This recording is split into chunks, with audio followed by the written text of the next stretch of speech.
கர்த்தருடைய நாமத்துக்கு ஸ்தோத்திரம் உண்டாவதாக. மன்னிப்பே இல்லாத பாவம் நிறைய இருக்கு. ஆனால் மன்னிப்பே இல்லாத பாவத்தை குறித்து ஒன்றை நான் சொல்லுகிறேன். இதில் தாவீது ராஜாவை பற்றியும் உங்களுக்கு நல்லாவே தெரியும்.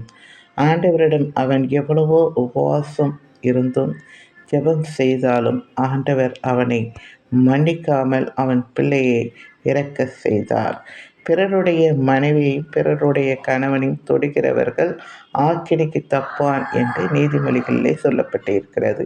பிறருடைய மனைவியை இச்சியாது இருப்பாயாக என்று கட்டளையில் இருக்கிறது. இன்று எவ்வளோ பேர் துணிகர பாவம் செய்கிறார்கள். பிறருடைய மனைவி பிறருடைய கணவரிடம் கள்ளக்காதல், இச்சையோடு பார்ப்பது, அருவருப்பாக யோசிப்பது, இவர்கள் எல்லாம் தேவன் சொல்லுகிறது போலவே ஆக்கினைக்கு தப்பான். யாராவது மடியிலே நெருப்பை வைத்து கொண்டு சுற்றுவானா, நிச்சயம் அவன் எரிந்து விடுவான். தேவன் எரிச்சுள்ள தேவனாய் இருக்கிறார்.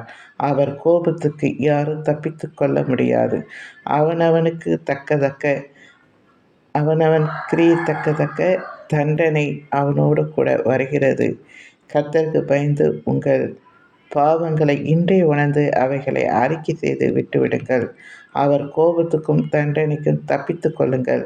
பூமியில் இருக்கும்போது தான் இந்த வாய்ப்பு. நரகத்தில் போன பிறகு அந்த வாய்ப்பு இல்லை. எனக்கு அன்பானவர்களை இன்றே இப்பொழுதே மனந்திருந்தி மன்னிப்பு கேட்டு இந்த வாய்ப்பை பயன்படுத்தி கொள்ளுங்கள். நன்றி. தேங்க்யூ.